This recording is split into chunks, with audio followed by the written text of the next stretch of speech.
अगर डिस्टर्ब कर रहे हैं तो यानी हमें उस गहराई में डूबने में हमारी मदद नहीं कर रहे हैं या डिस्टर्ब कर रहे हैं, तो थोड़ा सा वहां पे कुछ हिंट्स दिए गए हैं जिसके बारे में काफी डिटेल से चर्चा हुई है, फिर भी शॉर्ट में बता दें कि उनको इग्नोर करें। सबसे पहला है उनको इग्नोर करें, आने दीजिए और जाने दीजिए, न तो उन्हें हम रोके और न ही उनको हम टोके, न रोकना है न टोकना है और न ही उनको हम वेलकम करें, कुछ नहीं करना है ना, जैसा आया वैसा ही चला जाए। भैया औरत की क्षमा भैया हमारे 2 प्रश्न है। हाँ एक मिनट पहले इसका पहले हम ये प्रश्न पर उत्तर देते फिर बताते हैं। 1 मिनट में आते हैं, हेमा सिस्टर आते हैं और अंदर भैया हम ओके एक मिनट ब्रदर अशोक साहू एक मिनट ये आप लिख दीजिए, इसमें चैट बॉक्स में लिख दीजिए, हम देखते रहेंगे आपको, हम जो है आंसर दे देते हैं। एक्चुअली मुझे लिखना नहीं, चैट बॉक्स में लिख नहीं पा रही हूँ, मुझे नहीं कोई बात नहीं। जी जी एक मिनट आप जी जी। तो ये बात हुआ कि हमें इग्नोर करना है ना, अगर इग्नोर करने से भी नहीं बन रहा बात तो क्या करेंगे, इसके बारे में पूरा एक मतलब कई 3-4 स्लाइड्स का था ना, फिर क्या करेंगे, इग्नोर करने से नहीं बात बन रही है। कोई बताएंगे भाई बहन इसके बारे में? हाँ ब्रदर मैं बताना चाहूँ। हाँ बताइए सिस्टर, डॉली सिस्टर बताइए। हाँ हम ये विचार ले सकते हैं कि एक तो ये विचार ले सकते हैं, दादी ने बताया था कि मैं ध्यान में हूँ, हमें अपने आप ये सुझाव देना है कि मैं ध्यान में हूँ। और दूसरा, अगर फिर भी हमें ये डिस्टर्ब करते हैं तो हम ये विचार ले सकते हैं कि ये विचार मेरे नहीं, ये मेरे मालिक के विचार हैं, तो भी ये अपनी हम ये भी बोल सकते हैं कि वो बिन बुलाए मेहमान की तरह आए हुए हैं। बिल्कुल वही इग्नोर करना, वो तो इग्नोर करने वाली बात हो गई है जी। ठीक है, इसके बाद भी नहीं होता है तो फिर क्या करेंगे, हम थोड़ी देर के लिए अपनी आंखें खोल भी सकते हैं ना, 5 सेकेंड के लिए आंखें खोल लीजिए, तो जो विचारों की श्रृंखला चल रही है तो वह ब्रेक हो जाएगी। तो इस प्रकार से हमारे पास कई टेक्निक्स हैं, उनको हम अपना करके इस प्रकार से हम उनसे मुक्त हो सकते हैं।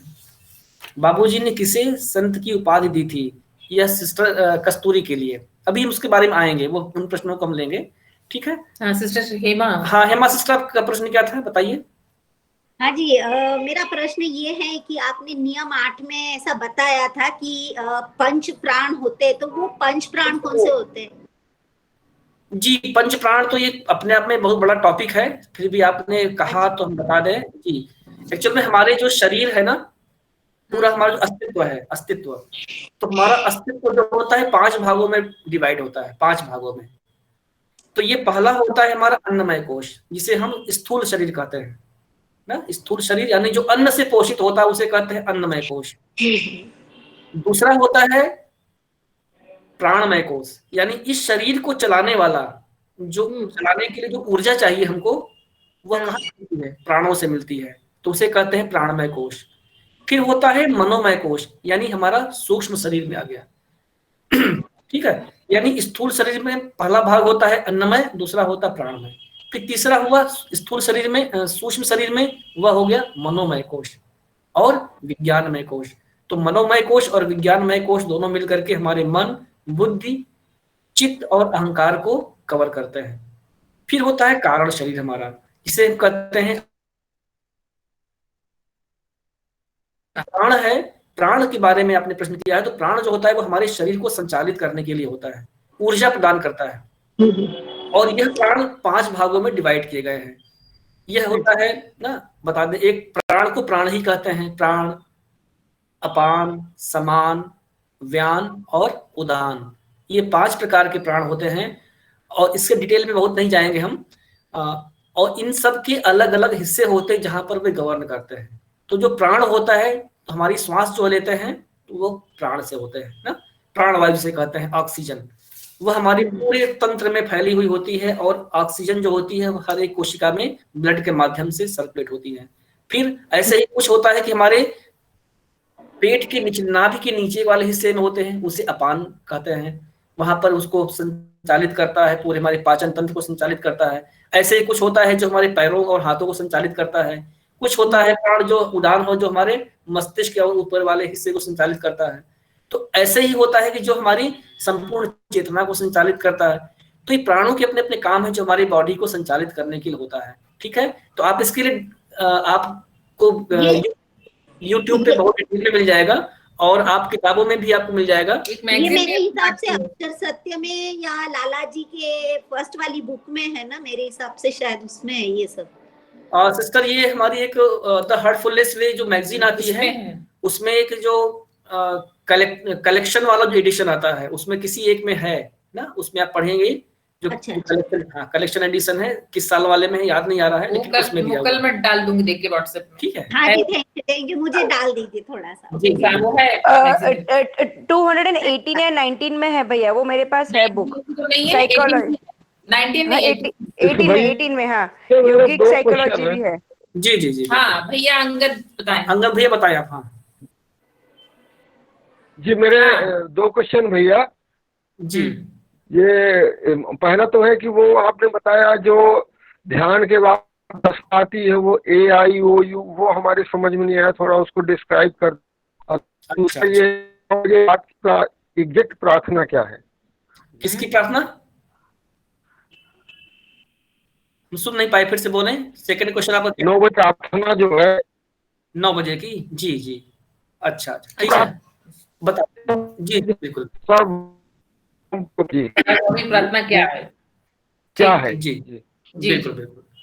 देखिए पहले बता दें आपका दूसरा प्रश्न का उत्तर कि सार्वभौमिक प्रार्थना में सिर्फ 3 चीजें होती हैं।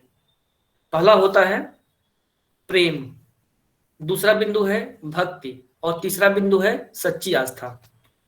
अब आप इन 3 बिंदुओं को याद रखें। सिर्फ क्या है? प्रेम, भक्ति और सच्ची आस्था, यानी आस्था। तो हमें यह प्रार्थना करना होता है, सबसे पहले हमारा कनेक्शन की बात होती है। हमारा जुड़ाव, हमारा मालिक के साथ जुड़ाव और हमारे भाई बहनों के साथ जुड़ाव, क्योंकि यह प्रार्थना हम अपने भाई बहनों के लिए कर रहे हैं ना। और जब तक हमारा कनेक्शन हमारे मालिक से नहीं होगा, हमारे भाई बहनों से नहीं होगा, तब तक यह प्रार्थना जो है अपने उद्देश्य में सफल नहीं हो पाएगी। तो जुड़ाव के बाद, कनेक्शन के बाद हम यह विचार लेते हैं कि हमारे सभी भाई बहनों के हृदयों में दिव्य प्रेम, भक्ति का संचार हो रहा है और उनके हृदयों में सच्ची आस्था दृढ़ हो रही है। बस इतना सोचना है। यानी उनके हृदयों में, कुल मिलाकर के समझ लें कि उनके हृदयों में प्रेम, भक्ति और आस्था का विकास हो रहा है, संचार हो रहा है। मोटा मोटा आप यूं समझ लें। ठीक है, क्लियर हो गया? इसके बाद जो है आपका जो पहला प्रश्न था कि AEIOU समझ में कम आया है। तो देखें क्या होता है कि जैसे मान लीजिए, सपोज एक हम उदाहरण लेते हैं कि हम आपको कोई चीज देना चाहते हैं और आप उसे लेने से इनकार कर दें, तो क्या हम उस चीज को आपको दे पाएंगे? नहीं दे पाएंगे। ठीक है, और आप न उस चीज को ले पाएंगे। तो ऐसे होता है कि मालिक ने हमें कोई दशा दी, हमने ध्यान किया 1 घंटे, इसके बाद मालिक ने हमें कोई दशा दी, वो तो हमें दे रहे हैं, अगर हम उसको लेंगे नहीं तो क्या हम उसको ले पाएंगे? नहीं ले पाएंगे। तो इसलिए सबसे जरूरी है कि उस दशा को हम लें, यानी उसे कहते हैं एक्वायर करना। लेना यानी एक्वायर करना, प्राप्त करना। एक्वायर करना माने क्या हुआ? प्राप्त करना। तो उस दशा को हम ग्रहण करें, ये हुआ ए का मतलब। ठीक है, इसके बाद हुआ ए के बाद AE, इनलिव या इनरिच कह लें, उसे समृद्ध करना, जो हमने प्राप्त किया है। अब देखें, जो हमने प्राप्त किया है मालिक के द्वारा, वह हमारे लिए क्या हो गई? एक उपहार, दिव्य उपहार हो गया। हमारी जिम्मेदारी क्या है? अब उसको संरक्षित करना है, उसको विकसित करना है, उसको समृद्ध करना है। तो इनरिच हुआ या इनलिव हुआ, वो हम वहां पर उसको समृद्ध कर रहे हैं, यानी उसको हम और परिपुष्ट कर रहे हैं उस दशा को। फिर हुआ आई, इम्बाइब करना, यानी उसे हम अपने भीतर उतारना। इम्बाइब करना माने होता है उसे अपने हृदय में उतारना। फिर AEI हो गया। ओ माने हुआ वननेस। जब हमने उसको अपने हृदय में उतारा तो क्या हमने उसको स्वीकार किया? उतार तो लिया है, लेकिन क्या हमने उसको स्वीकार किया? यानी उसे पूरी तरह से स्वीकार कर लेना, इसे कहते हैं ओपननेस। जो बात कर रहे थे, स्वीकार, जो भी दशा मिली है विदाउट एनी कंडीशन, अनकंडीशनल होते हुए हमें उसे स्वीकार कर लेना, यानी उसके साथ वननेस हो जाना। फिर होता है यूनियन। यू से हुआ यूनियन, बिल्कुल एक लय हो जाना, यानी जो दशा मिली हुई है वह दशा हम खुद बन जाएं, ठीक है, हमारे वही हमारी मूल दशा हो जाए, इसे कहते हैं पूरी तरह से कि हमने उसको लय कर लिया है, यूनाइट हो गए उसके साथ हम। तो ये होता है एक एक स्टेप करके, या बाबूजी के शब्द में कहें अगर, थोड़े से हिंदी के शब्द हैं, कठिन शब्द हैं, लेकिन फिर भी हमें उनके बारे में जानकारी होना चाहिए क्योंकि बाबूजी ने उनका प्रयोग किया है। सबसे पहले होती है सालोक्यता, यानी प्राप्त करना माने सालोक्यता हो गई, हमने प्राप्त किया वह हुई सालोक्यता। फिर इसके बाद सालोक्यता के बाद सामीप्यता, यानी हम फिर उसको उसके समीप अपने और अंदर ले गए, यानी वहां से क्या हुई, समीपता बढ़ी, समीपता हुई। फिर क्या हुई, सारूप्यता, यानी हम वहां पर वननेस के वाली बात जो होती है, जो थर्ड फोर्थ स्टेज में है, वहां पर हुई सारूप्यता। इसके बाद फोर्थ यानी यूनियन की जो दशा होती है उसे हम कहते हैं सायुज्यता, यानी पूरी तरह से एक दशा हो जाना, जुड़ जाना, पूरी तरह से स्थायी रूप से जुड़ जाना, स्थायी रूप से वह दशा को प्राप्त कर लेना। तो यह जो चीजें हैं इसका मतलब यह हुआ। क्या दिखाना है? ठीक है, अब चलते हैं हम आगे, कुछ हम अपने तरफ से बताना भैया चाहेंगे। एक चीज और बताएंगे, जी तो भैया हाँ बताएं। जो बोलिए बोलिए भैया। आपकी आवाज नहीं आ रही भैया हमारे पास, आप लिख सकते हैं तो लिख दीजिए, अदरवाइज आप मैसेज कर दीजिएगा। ये बोल रहे हैं भैया कि जी ब्रदर आवाज नहीं मिल रही भैया। नहीं, आवाज मेरे पास नहीं आ रही भैया। ब्रदर मैं बोलूं? हाँ बोल दीजिए आप। ब्रदर मैंने कुछ मॉड्यूल से क्वेश्चंस भेजे थे सुबह, उनके जवाब नहीं आए अभी। हाँ मैं उन्हीं को डिस्कस करने जा रहा हूँ, बस ठीक। ये समाप्त हो जाए। चलिए हम बात, हो सकता है कि अंगद भाई आपको आपके प्रश्न का उत्तर मिल जाए हमारी बातों में, अगर नहीं मिलेगा तो आप हमको व्हाट्सएप कर दीजिएगा, हम आपको बता देंगे अलग से, ठीक है। आप ग्रुप में डाल दीजिए, हम उसका उत्तर ग्रुप में डाल देंगे, ओके। चलिए हम आगे चलते हैं।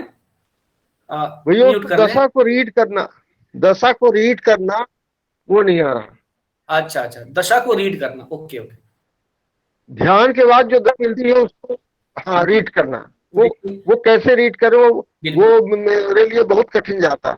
हाँ हाँ ऐसा होता है, देखिए कि यह रीडिंग जो होती है, रीडिंग तो अपनी रीडिंग व्यक्ति को खुद करना होता है, और वह डिपेंड करता है कि उसकी अपनी सेंसिटिविटी कितनी है, उसकी अपनी संवेदनशीलता कितनी है।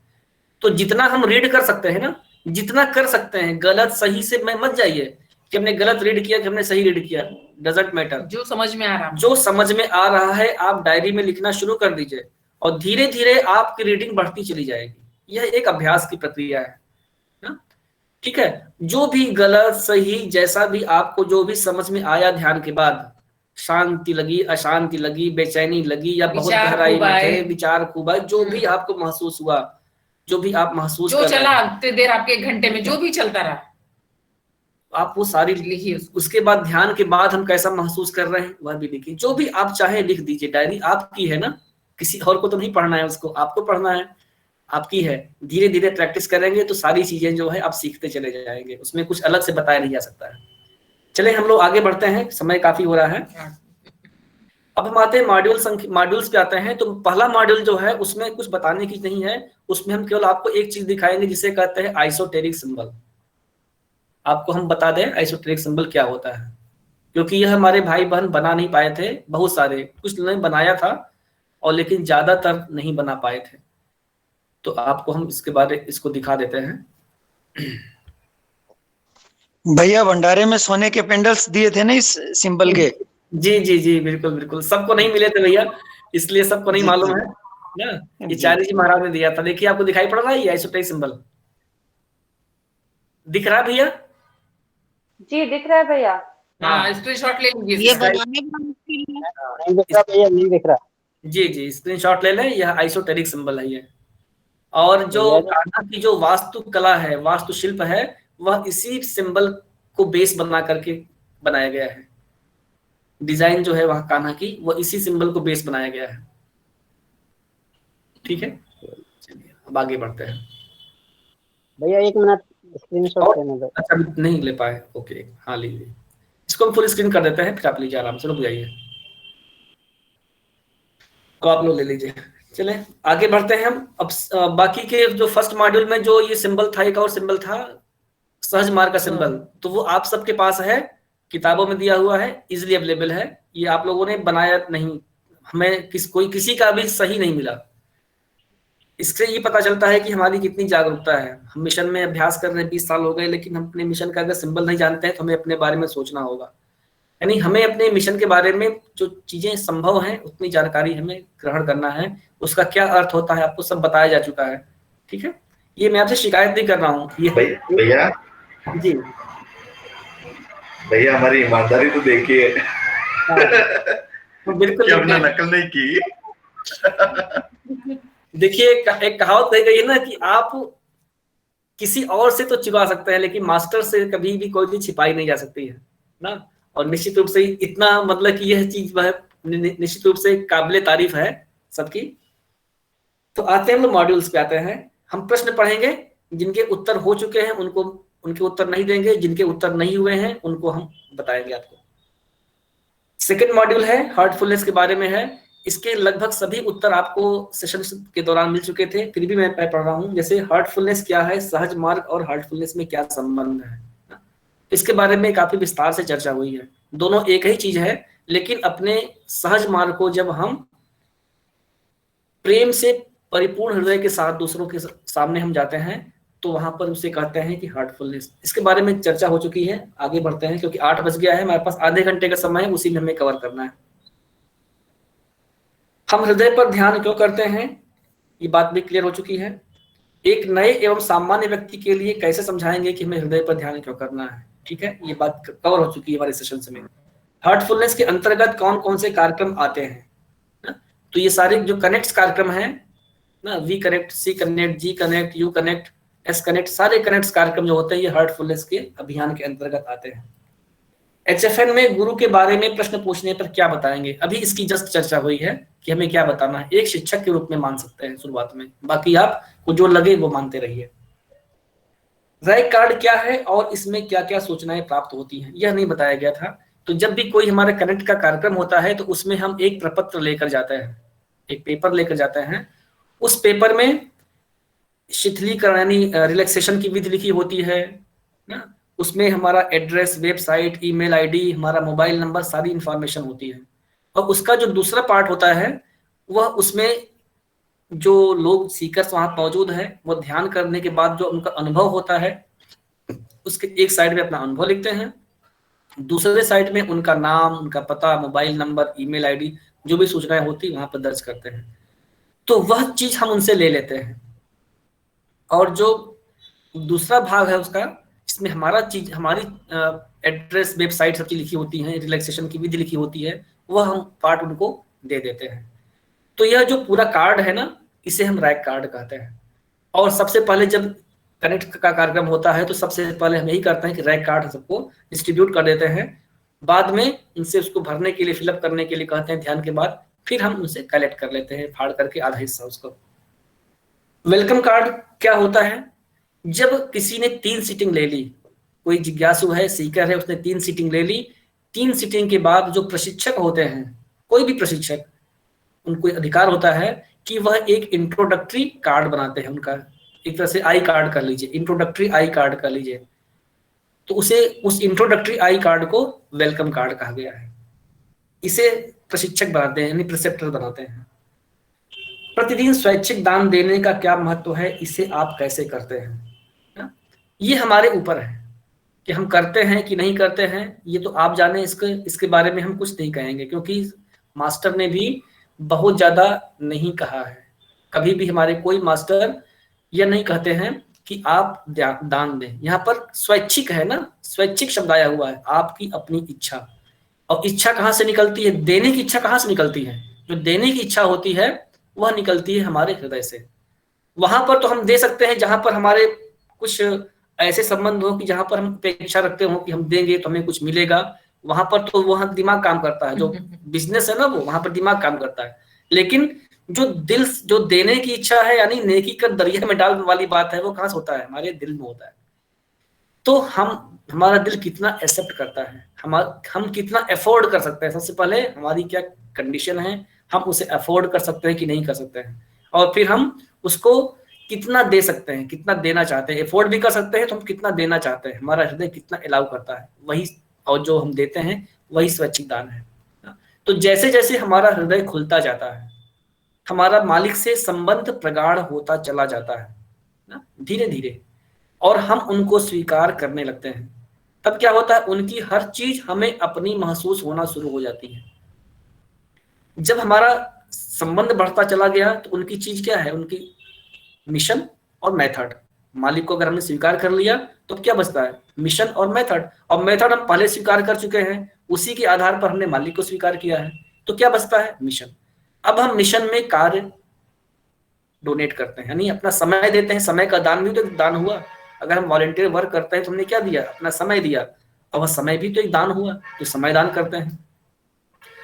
और जब हम मिशन को अपना समझते हैं, जिसको अगर हम अपना समझने लगते हैं, तो वहां पर हम कुछ आर्थिक मदद भी करते हैं, क्योंकि वहां पर और भी खर्चे होते हैं, हमारे और भाई बहन आते हैं, उनके खर्चे होते हैं। बहुत से भाई बहन होते हैं कि जो अफोर्ड नहीं कर सकते हैं, उन पर बाध्यता भी नहीं होती है, कोई शुल्क हम लगाते नहीं हैं मिशन में। तो फिर लेकिन मिशन को चलाना है तो जिम्मेदारी किसकी होती है, जो लोग अफोर्ड कर सकते हैं ना, दिल से, जबरदस्ती नहीं, तो वहां पर है। अब क्या, पहले सारे काम वॉलंटियरली होते थे, अब क्या है कि जैसे जैसे मिशन का विस्तार हो रहा है तो यहाँ पर फुल टाइम लोगों की आवश्यकता पड़ने लगी। तो अब कोई व्यक्ति फुल टाइम तो नहीं दे सकता वॉलंटियरशिप में ना, क्योंकि सबकी अपनी जिम्मेदारियां हैं, कोई जॉब करता है तो कोई व्यापार करता है। इसके बाद जो समय होता है वही तो वॉलंटियरली दिया जा सकता है। लेकिन मिशन में जब फुल टाइम की आवश्यकता पड़ी तो यहाँ पर फुल टाइम एम्प्लॉय भी रखना शुरू हो गया है। पिछले कई सालों से दाजी ने फुल टाइमर्स एम्प्लॉय भी रखे। तो जब हम किसी को एम्प्लॉयमेंट देंगे तो यहाँ पर काम करने क्यों आएगा कोई, इसी में आएगा ना कि हाँ उसको हम पेमेंट करेंगे। और पेमेंट भी हम कैसे करेंगे, ऐसा तो नहीं कि हमने उसे कुछ दे दिया वो काम करेगा। जो एम्प्लॉय होगा वो तो भाई पेमेंट के हिसाब से काम करेगा, तो उसे हम एक अच्छी पेमेंट देते हैं। मिनिमम 30 से 50,000 तक अच्छी सैलरी पे उसको रखते हैं, डिपेंडिंग ऑन वर्क। तो जब ये और भी जब चीजें बढ़ी, जब खर्चे बढ़े मिशन के, और वह खर्चे डोनेशन से मीट होते हैं, और लेकिन बहुत से खर्चे होते हैं जो डोनेशन से मीट नहीं हो पाते हैं। तो फिर क्या हुआ कि फिर अब देखा गया कि अर्निंग के और क्या क्या स्रोत हो सकते हैं, क्योंकि हमें मिशन को चलाना है और यह हम सबकी सामूहिक जिम्मेदारी है। तो और क्या क्या स्रोत हो सकते हैं, तो उसमें 2-3 चीज स्रोत तलाशे गए। जैसे एक स्रोत तलाशा गया कि जैसे हम लोग जो भी कॉमर्शियल साइट से, वेबसाइट से परचेजिंग करते हैं, जैसे अमेजन हुआ, फ्लिपकार्ट हुआ ना, और भी 2-3 साइट्स हैं, 4-5 साइट्स इसमें जुड़ी हुई हैं। तो एक संस्था बनाई गई जिसे कहा गया hfnlife.com। एक वेबसाइट बनाई गई जो मिशन की ही कमर्शियल साइट है, वह हुई HFN लाइफ। आप नोट कर लें, HFNlife.com, ठीक है, हम भेज देंगे, आपको लिख के दे देंगे। तो HFNlife.com, जब भी आप कोई परचेजिंग करें अमेजन से, फ्लिपकार्ट से, आजकल तो काफी हो रहा है ना कोविड की वजह से, तो अमेजन को लॉगिन करने से पहले आप HFNlife.com को लॉगिन करें। उसके बाद आप चाहे अमेजन में जाएं, चाहे फ्लिपकार्ट में जाएं, या जो और 2-3 साइट्स हैं आप उनमें जाएं, कहीं पर भी जाएं, लेकिन जाएं कहां से, HFNlife.com के थ्रू जाएं। उससे क्या होगा कि आपको सामान उतने का ही मिलेगा। आप कंपेयर कर सकते हैं, आप डायरेक्ट लॉगिन करिए अमेजन पे या किसी साइट पे, और HFN लाइफ के थ्रू आप लॉगिन करेंगे, सामान का 1 पैसा मूल्य में डिफरेंस नहीं होगा। लेकिन जब HFNlife.com से जाएंगे तो आपको क्या होगा, मिशन को कुछ आप में से कमीशन मिल जाएगा। ये मुझे पता नहीं कि ये कितना मिल जाएगा, लेकिन हम ये कहते हैं कि अगर हमने 1000 की परचेजिंग की और 1000 की परचेजिंग में अगर 50 रुपया भी मिशन को मिला तो क्या हुआ, हमने बगैर कुछ दिए भी हमने मिशन को दे दिया। तो एक तो डायरेक्ट, एक इनडायरेक्ट, ये भी डोनेशन हुआ। बस हमें ये ध्यान रखना है कि हम सीधे अमेजन की साइट पे या किसी भी साइट पे सीधे लॉगिन न करें, बल्कि HFNlife.com से लॉगिन करें। उसी पे दूसरा एक हार्टिकल्चर, अच्छा ये संजय लोहार भैया ने भेजा है, 5% कमीशन मिलता है। यानी कि अगर हमने 100 रुपए का सामान खरीदा है तो 5 रुपए मिशन को मिलते हैं, यानी बहुत बड़ा अमाउंट है। वही अभी हमने जो एग्जाम्पल लिया था, सही एग्जाम्पल लिया था कि 1000 में 50 रुपए मिला, ठीक है। नहीं भैया, ये 2% से 8% तक दाजी ने बताया। अच्छा 2 से 8 है तो एक एवरेज 5 मान लीजिए, ठीक है। किसी में 2 मिला, किसी में 8 मिला, तो एक एवरेज, ऑन एवरेज मान लीजिए 5% मान लीजिए, ठीक है, ऑन एवरेज। तो इस प्रकार से हम मिशन को बगैर कुछ अतिरिक्त दिए हुए भी हम मिशन को कुछ सहायता कर देते हैं। फिर अभी आपको जानकारी होगी, एक अभी हार्टिकल्चर एक साइट बनाई गई है, हार्टिकल्चर। तो हार्टिकल्चर के थ्रू कई प्रोडक्ट्स आ रहे हैं, वो ऑनलाइन अवेलेबल है, उसकी मैं साइट आपको शेयर कर दूंगा ग्रुप में। तो उस हार्टिकल्चर में क्या है कि पेड़ पौधे ना जो हम लोग मंगाते हैं, बड़े अच्छे अच्छे ऐसे ऐसे पौधे वहां पर अवेलेबल हैं कि जो सामान्यतः कहीं नर्सरी में नहीं मिलते हैं। कहीं लॉगिन जो ऑनलाइन नर्सरियां होती वहां पर भी वे अवेलेबल नहीं है, लेकिन हमारे यहाँ वे मास्टर ने अवेलेबल कराए हैं। तो वे हम पेड़ पौधे मंगा सकते हैं, और बड़े अच्छे रेट पे हैं, मतलब बहुत ही लॉजिकल रेट पे है, उनको मंगा सकते हैं। इसके अलावा कुछ और भी हर्बल प्रोडक्ट्स हैं, उनको मंगा सकते हैं। तो इस प्रकार से भी कुछ मिशन को अर्निंग हो जाती है। एक तो ये हुआ, ठीक है। ऐसे ही एक और संस्था बनाई गई जिसे कहते हैं CSPL। CSPL का मतलब होता है कॉग्निटिव स्किल प्राइवेट लिमिटेड। तो जो कॉग्निटिव स्किल प्राइवेट लिमिटेड है, यह जो कार्यक्रम चलाती है, जिसके बारे में लता जी ने सेशन पूरा लिया था ब्राइटर माइंड्स का। तो ब्राइटर माइंड्स जो है CSPL का ही प्रोग्राम है। तो पहले ब्राइटर माइंड्स में एक प्रोग्राम लॉन्च किया गया था जिसे अल्फा कहा गया, यानी छोटे बच्चों के लिए, 15 साल से छोटे बच्चों के लिए था अल्फा प्रोग्राम। एक एलिमेंट्री प्रोग्राम था, उसके बारे में काफी डिटेल से आप लोगों ने समझाया उसको। फिर इसके बाद दूसरा प्रोग्राम क्या आया? दूसरा प्रोग्राम आया अल्फा प्लस, यानी कि जो बच्चे अल्फा कर चुके हैं उनको और ज्यादा प्रमोट करने के लिए, उनको और अपलिफ्ट करने के लिए अल्फा प्लस आया। फिर एक प्रोग्राम अभी और लॉन्च किया, रिसेंटली लॉन्च किया, उसे कहा गया रीस्टार्ट। रीस्टार्ट प्रोग्राम मतलब कि जो 35 एंड एबव एज के लोग हैं, यहाँ पर जितने बैठे हुए हमारे भाई बहन, मुझे लगता है कि शायद ही 1-2-4 लोग हों जो 35 से बिलो होंगे, लेकिन सभी बाकी के सभी 35 से ऊपर के होंगे। तो देखिए एक चीज और आती है, फीस अपने आप में एक मैटर है, और मास्टर ने कहीं पर भी ये नहीं कहा है कि आप जो है किसी भी प्रकार का संकोच करते हुए, हृदय में संकोच करते हुए आप जो है मिशन को हेल्प करिए, बिल्कुल नहीं। जब दिल करे तब करें, चाहे डोनेशन की बात हो या इनकी बात हो। लेकिन फिर भी मास्टर ने बार बार कहा कि अगर आप अफोर्ड कर सकते हैं, क्योंकि यहाँ पर तो क्या है, जितना आप देते हैं वही आपको मिल जाता है। यहाँ पर हम डोनेशन भी नहीं दे रहे हैं, लेकिन फिर भी हम सहायता कर रहे हैं।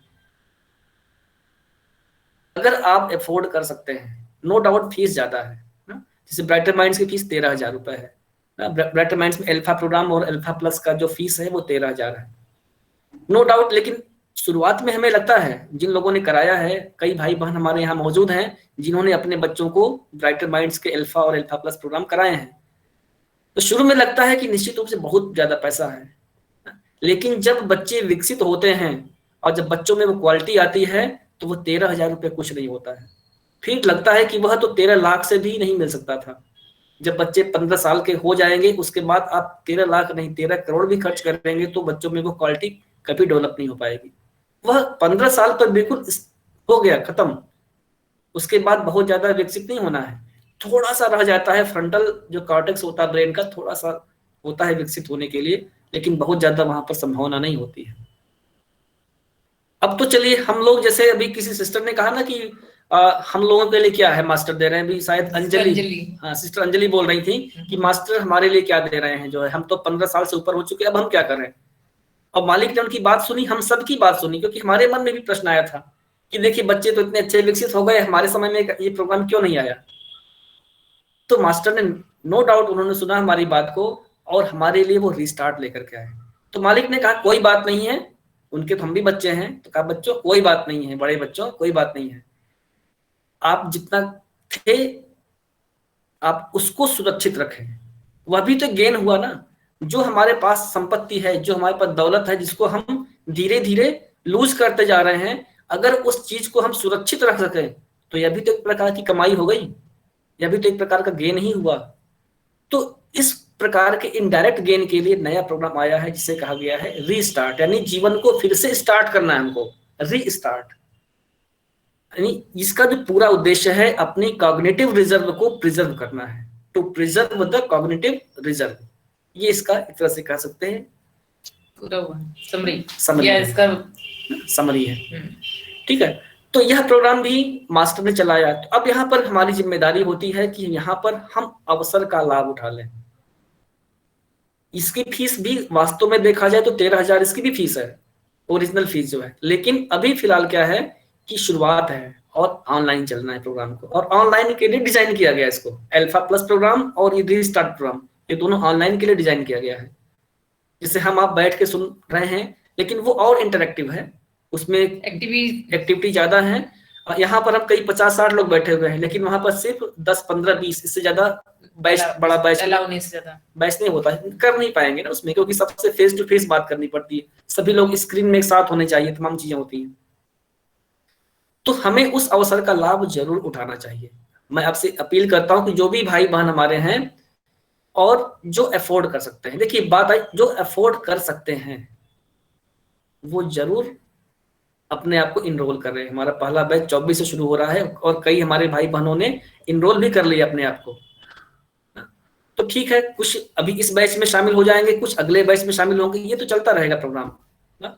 तो कुल मिलाकर के यह है कि जो अफोर्ड कर सकते हैं, जिनके पास पैसे की कोई प्रॉब्लम विशेष नहीं है, तो वह इनरोल कर लें अपने आप को। आप ये भी कर सकते हैं कि आप 2-3 किस्त में दे सकते हैं। मान लीजिए आप अभी कुछ दे दीजिए, फिर बाद में दे दीजिए, आप अगले नेक्स्ट बैच में आप ज्वाइन कर सकते हैं उसको। एक साथ नहीं दे सकते हैं तब 2 बार में दे दीजिए, 3 बार में दे दीजिए आपकी, क्योंकि जब फीस जमा हो जाती है तभी रजिस्ट्रेशन होता है। तो ऐसे भी हम उसको कर सकते हैं। तो कुल मिलाकर के हमें अगर सोचेंगे तो रास्ता जरूर निकलेगा। तो हम ये जो अवसर हमको मिला हुआ है, इस अवसर को हम अब न लूज होने दें। जमा कैसे होगी फीस इसकी? हाँ, इसकी फीस जमा होने का तरीका है कि जब आप हमें बताएंगे कि हाँ हम करना चाहते हैं, तो आपको हम एक अकाउंट शेयर करेंगे, अकाउंट नंबर शेयर करेंगे आपके व्हाट्सएप पे। तो उस व्हाट्सएप के में जो अकाउंट नंबर रहेगा, आप उस पर ऑनलाइन जमा करेंगे, नेट बैंकिंग से या जैसे भी हो, आप उसमें ऑनलाइन जमा करेंगे। जब फीस जमा हो जाती है तो फिर हम रजिस्ट्रेशन करते हैं और आपके एड्रेस पर एक ट्रेनिंग किट होती है, वो डिलीवर होती है। तो वह ट्रेनिंग किट जो है आपको आपके एड्रेस पर पहुंच जाएगी, उसके बाद फिर आपकी ट्रेनिंग शुरू हो जाएगी। तो कुल मिलाकर तीसरा है जो हम मिशन की सहायता कर सकते हैं। ब्रदर, हमारा बैच भी 24 से स्टार्ट होगा अगर हम? जी, अभी मार्जिन है, अभी 24 वाले में मार्जिन है, अभी आप लोग कर सकते हैं। तो किट पहुंच जाएगी उतनी देर तक कि उसकी अभी इतनी जरूरत नहीं पड़ेगी? अगर जैसे मान लीजिए कि सपोज आज अगर आप पेमेंट कर देते हैं, फीस जमा कर देते हैं, तो आज रात में हम इनरोल कर देंगे। तो आज तारीख हो गई 15,